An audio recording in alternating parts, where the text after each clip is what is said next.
نحمده ونصلی علی رسولہ الکریم۔ برادران اکرام، جو موضوع ہے ہمارا وہ تزکیہ نفس ہے، باطنی صفائی ہے، جس کے بارے میں اللہ تعالی نے قرآن مجید میں الف لام میم کے سپارے سے شروع کر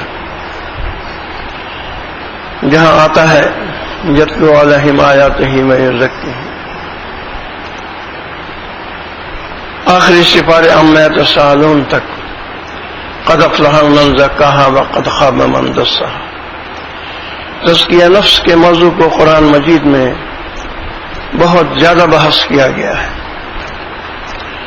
لیکن چونکہ نفس ایک نظر آنے والی چیز نہیں ہے، یہ باطن میں ہوتا ہے۔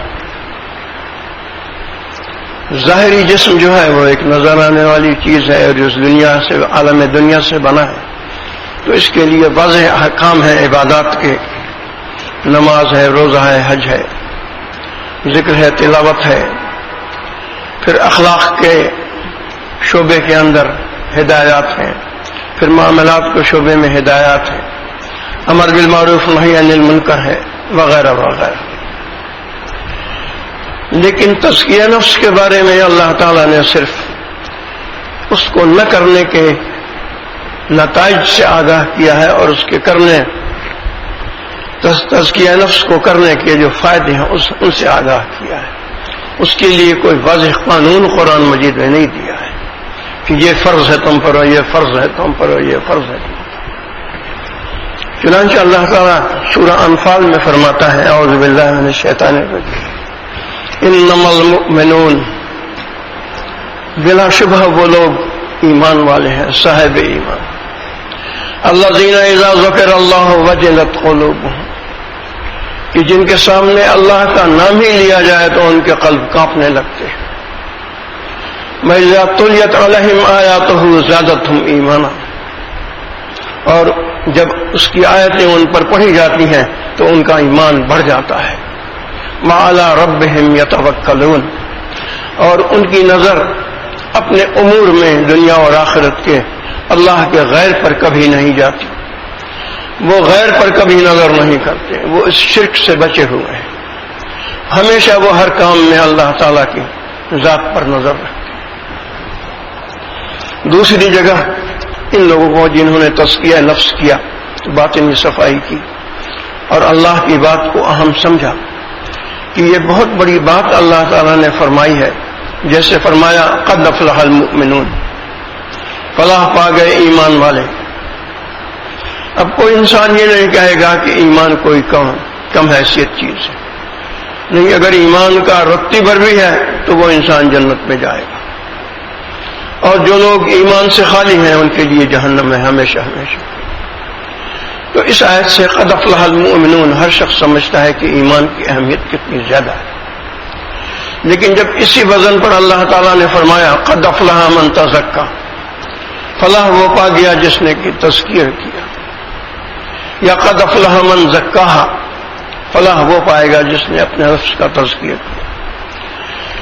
تو نفس امارہ ان کے دل میں یہ خیال ڈالتا ہے کہ یہ اوروں کے لیے ہے کام، یہ ہمارے لیے نہیں ہے۔ ان کو صوفیہ کہتے ہیں، وہ لوگ یہ کام کرتے ہیں، یہ ہمارے لیے یہ کام نہیں۔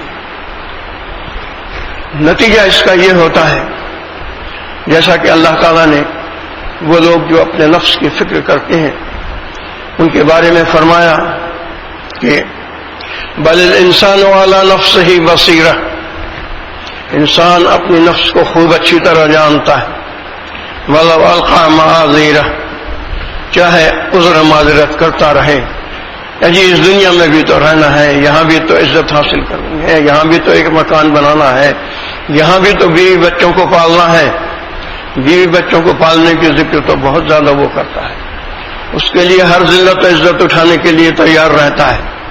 لیکن قرآن مجید کی اس آیت سے بالکل تقریباً اکثریت غافل رہتی ہے کہ اللہ تعالیٰ نے فرمایا، حکم دیا ہے، امر کا صیغہ ہے، قوا انفسکم واہلیکم نارا، بچا اپنے آپ کو اور اپنے گھر والوں کو آگ سے۔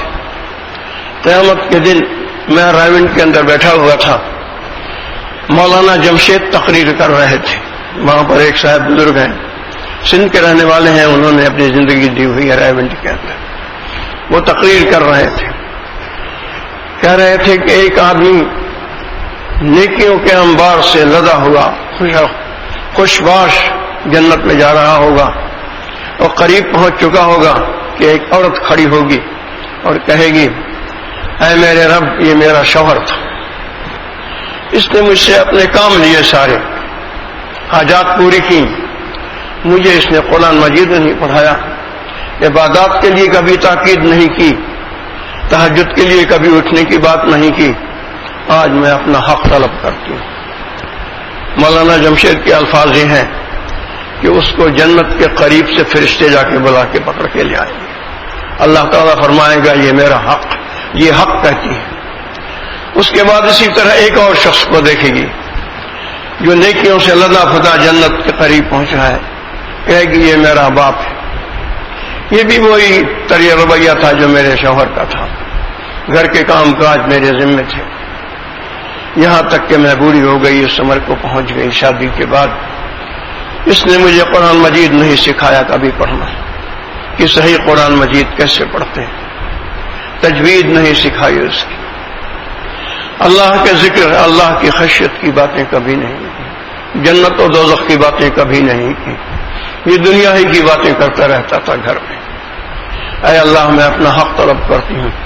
اللہ تعالیٰ فرمائے گا سچ کہتی ہے، اس کو بھی جنت کے قریب سے بلایا گیا. اس کے بعد مولانا جمشید نے دو اور آدمیوں کی نشاندہی کی، ایک اس کا بڑا بھائی اور ایک اس کا بڑا بیٹا. یہ سب جنتی ہوں گے، جنت کے قریب پہنچ چکے ہوں گے، ان کو وہاں سے بلایا جائے گا، اور یہ ایک عورت ان چار مردوں کو لے کر جو جنتی تھے، پانچویں خود جہنم میں بھیجی جائے گی. ایک روایت یہ. دوسری روایت یہ ہے کہ نہیں، یہ چار مختلف عورتیں ہوں گی جو ان چار اور قسم کے لوگوں کو لے کے جہنم میں جائیں گی خود. تو تزکیہ نفس جو ہے اس کے بارے میں کسی کو کچھ سمجھایا نہیں جا سکتا. اس کے لیے احکام واضح کہیں قرآن مجید میں موجود نہیں ہے. یہ موجود ہے کہ قد افلح من تزکا وذکر اسم ربہ فصلی وقد خاب من دساہا. یہ موجود ہے کہ یہ جس نے نفس کا تزکیہ نہ کیا یہ جہنم کی ہلاکتوں میں پڑے گا.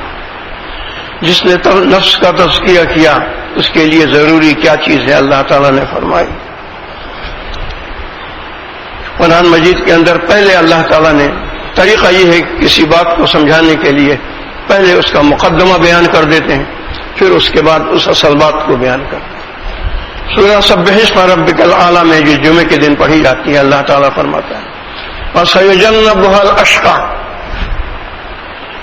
الَّذِي يَصْلَى النَّارَ الْكُبْرَى ثُمَّ لَا يَمُوتُ فِيهَا وَلَا يَحْيَا.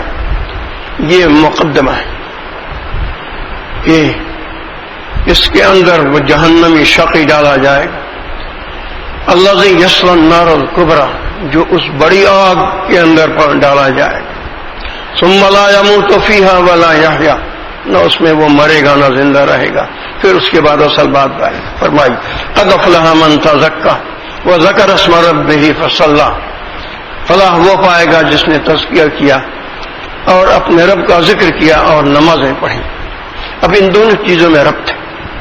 بعض لوگوں نے قرآن مجید کے بارے میں ربط کی کتابیں لکھی کہ ہر صورت کے اختتام اور دوسری صورت کے شروع میں ربط کیا ہے. اب جہنمی کا ذکر کر کے اللہ تعالیٰ فوراً جنتی کا ذکر کرتا ہے، لیکن کن الفاظ میں؟ قد افلح من تزکا. فلاح وہ پائے گا جس نے تزکیہ نفس. اب یہ نقشبندیہ سلسلے کا قلبی ذکر جو ہے یہ دنیا کی چیز نہیں ہے، یہ عالم ارواح جنت کی چیز ہے. کیونکہ قلب میں جو چیز ذکر کرتی ہے یہ روح ایک قسم کی، اور روح اس دنیا سے نہیں، عالم ارواح سے.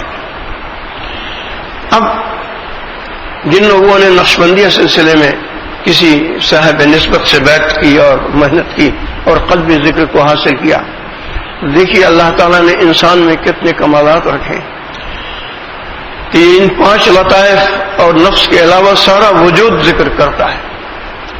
ایک ایک رواں اللہ اللہ کہتا ہے قرآن مجید کی یہ آیت اس پر دلیل ہے. ثم تلین جلودہم وقلوبہم الی ذکر اللہ، پھر نرم ہو جاتے ہیں ان کے جسم کے چمڑے اور ان کے قلب اللہ کے ذکر کے لیے. اب آپ اس آدمی کی نماز کا تصور کیجئے جس کو یہ کمال حاصل ہے کہ سلطان الاذکار جس کو کہتے ہیں، کہ سر کے پیر سے لے کے پیر کے انگوٹھے تک رواں رواں اللہ اللہ کہتا ہے. یہ آدمی جب نماز میں کھڑا ہوتا ہے تو فیض بہت زیادہ بڑھ جاتا ہے. اب وہ دوسرا آدمی جس کا باطن مردہ ہے، جس کے بارے میں اللہ تعالیٰ نے فرمایا ہے، یہ قرآن مجید میں جو یہ آیتیں ہیں یہ چاہے کسی کے لیے کہی گئی ہوں، کفار کے لیے، منافقین کے لیے، پڑھتے تو اس کو ہم ہے، نصیحت اس میں ہمارے لیے. اللہ تعالیٰ نے ان لوگوں کو جو اللہ کی بات کو جو قرآن مجید میں ہے اور جو اس کے رسول صلی اللہ علیہ وسلم نے ہماری خیر خواہی میں فرمائی اہمیت نہیں دیتے. قرآن مجید میں ابتدائی میں ہے سمم، یہ بہرے ہیں، بکمن، یہ گونگے ہیں، امیون، یہ اندھے ہیں، فہم لا یرجعون، یہ لوٹ نہیں سکتے ہدایت. دوسری جگہ اللہ تعالیٰ اسی قسم کی آیتیں قرآن مجید میں ایک جگہ اللہ تعالیٰ فرماتا ہے افرأیت من اتخذ الہہ ہواہ، کیا آپ نے نہیں دیکھا اس شخص کو جس نے اپنی خواہش کو ہی اپنا معبود بنا لیا ہے. وَأَضَلَّهُ اللَّهُ عَلَىٰ علم، اور اللہ تعالیٰ نے اس کو گمراہ کر دیا ہے باوجود صحیح علم. جانتا ہے کہ جہنم کی آگ کی جون دنیا کی آگ سے 3000 گنا زیادہ ہے، اور جنت کی نعمتیں اس کا بیان اللہ تعالیٰ جب خود فرمائے تو پھر وہ جنت کیا چیز ہوگی، کہ وہ کیا مقام ہوں گے جس کے محلات کی اور جس کی باغات کی اللہ تعالیٰ تعریف فرما رہا ہے، وہ کیسی جگہ ہوگی. تو اس کو حاصل کرنے کا کوئی جذبہ نہ پیدا ہو، بس اس دنیا ہی کو جنت بنا لیں اور یہیں کی اذیتوں مصیبتوں کو جہنم سمجھتے ہوئے ان سے بچنے کی کوشش کریں.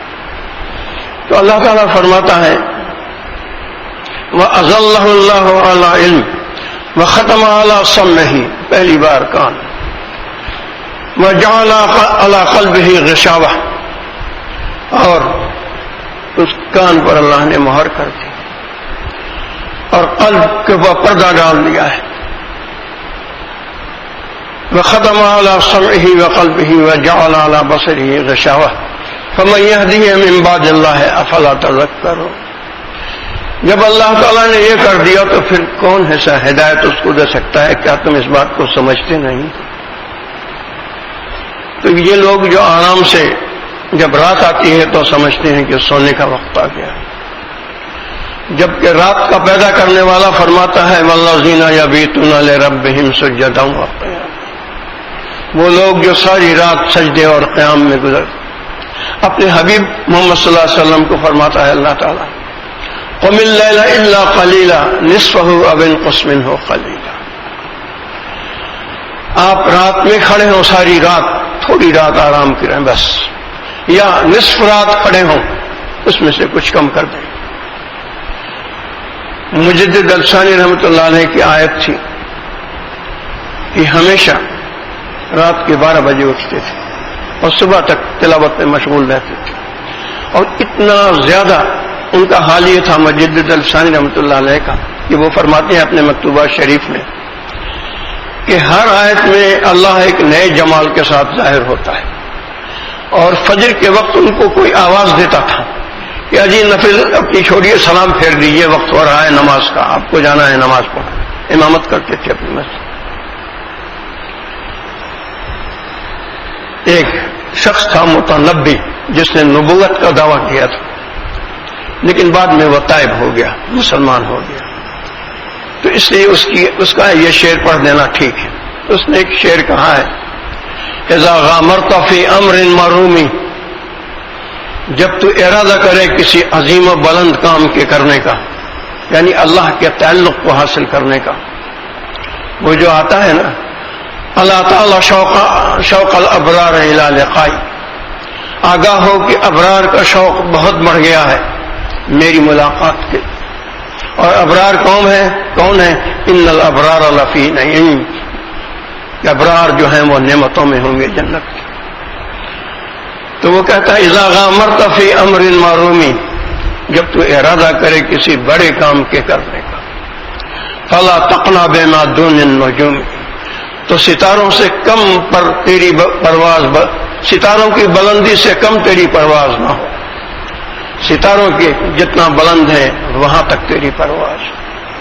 فتعمل الموت فی امر عظیم، کیونکہ موت کا ذائقہ ایک بڑے اور اچھے کام کو کرنے میں، کتعمل الموت فی امر حقیر، ایسا ہی ہے جیسا کسی حقیر کام کے کر کے مر جانے کے. اقبال کہتا ہے اسی قسم کی بات کو، شاعر اقبال، علامہ اقبال جن کو کہتے ہیں، پرواز ہے دونوں کی اسی ایک جہاں میں، کرگس کا جہاں اور ہے شاہی کا جہاں. اب کرگس کہتے ہیں گدھ کو. گدھ آپ نے سنا ہوگا، بہت اونچا اڑتا ہے، بہت ہی اونچا اڑتا ہے، لیکن نظر اس کی ہمیشہ مردار پر رہتی ہے. اترتا ہے وہ مردار پر، جہاں کوئی مردار چیز دیکھے گا تو وہاں آئے گا اس کو کھانے کے لیے. اور شاہین جو ہے وہ پہاڑوں کی بلندیوں پر رہتا ہے. تو وہ یہی کہتا ہے کہ پرواز ہے دونوں کی اسے ایک جہاں میں، ایک کے لیے رات سونے کے لیے ہے اور دوسرے کے لیے رات جاگنے کے لیے. ایک لیے دن کے اوقات ہر وقت اللہ تعالیٰ کی یاد کے لیے ہیں، جو آتا ہے یذکرون اللہ قیاما وقعودا وعلی جنوبہم، یہ صفات تزکیہ نفس سے حاصل ہوتی ہیں. دوسرا جو ہے دن بھر غفلت میں رہتا ہے اور اس کو پرواہ نہیں کہ کتنے بڑے خسارے میں وہ جا رہا ہے. جو لمحہ اللہ کے ذکر سے کے ساتھ قیامت میں آئے گا وہ ایک ایسی نعمت ہوگی کہ بیان نہیں کیا جا سکتا، اور جو اللہ سے غافل ہونے کے ساتھ آئے گا وہ ایک سیاہ دبا ہوگا، اس پر روئے گا انسان. تو جو وہ کہتا ہے پرواز ہے دونوں کی اسی ایک جہاں میں، کرگس کا جہاں اور ہے شاہی کا جہاں اور. ہماری کتاب ہے، اس میں ہمارے دادا پیر صاحب کا نے ایک شعر لکھا ہے اللہ تعالیٰ سے نا امید نہ ہونے کے بارے میں، کہ اللہ تعالیٰ سے یعنی اپنی زندگی کو جس موڑ پر بھی ہے انسان موڑے جنت کی طرف، کثیر العبادت ہونے کی طرف. یاد رکھیے اس بات کو کہ ایک آدمی کتنا ہی بڑا عالم ہو، خوب درس قرآن درس تفسیر دیتا ہو، کتنا ہی بڑا مبلغ اور داعی ہو، دور دور سفر کرتا ہو، لوگوں کو دعوت دیتا ہو اسلام کی، لیکن اگر اس کے وجود کے اندر ایک چیز نہیں ہے، اور کیا؟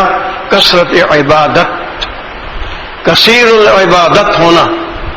جو اللہ تعالیٰ نے فرمایا وما خلقت الجن والانس الا لیعبدون، ہم نے پیدا ہی کیا ہے جن و انسان کو عبادت. اگر اس میں کثیر الذکر، کثیر العبادت، کثیر التلاوت وہ نہیں ہے تو چاہے وہ کتنے ہی درس دے لے کسی بڑے مدرسے میں بیٹھ کے، یا تبلیغ میں نکل کے چاہے کہیں جو دور سے دور چلا جائے سفر کر لے اور دعوت دے، اس کے وجود میں ایک خلا نظر آتا ہے، جمال کی کمی نظر آتی ہے.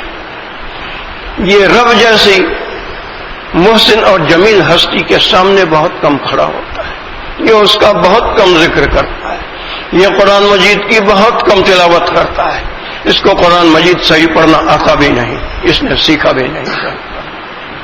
بہرحال میں کہہ رہا تھا انسان جہاں بھی ہو اس کو اپنے کو موڑنا چاہیے. تو وہ شعر یہ ہے، میں بات کو ختم کروں. 100 بار اگر توبہ شکستی باز آ،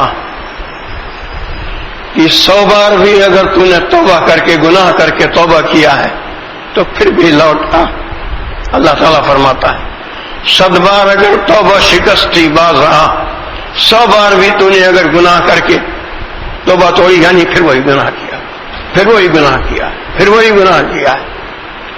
یہ درگاہ ماں درگاہ نا امیدی نیست، میری جو یہ درگاہ ہے یہ نا امید ہونے والی درگاہ نہیں. سبحان اللہ و بحمدہ، سبحانک اللہم و بحمدہ، اشہد ان لا الہ الا انت استغفرک و اتوب الیک. اللہم صلی علی سیدنا محمد وعلی آل سیدنا محمد وبارک. اچھا جناب، بات ختم.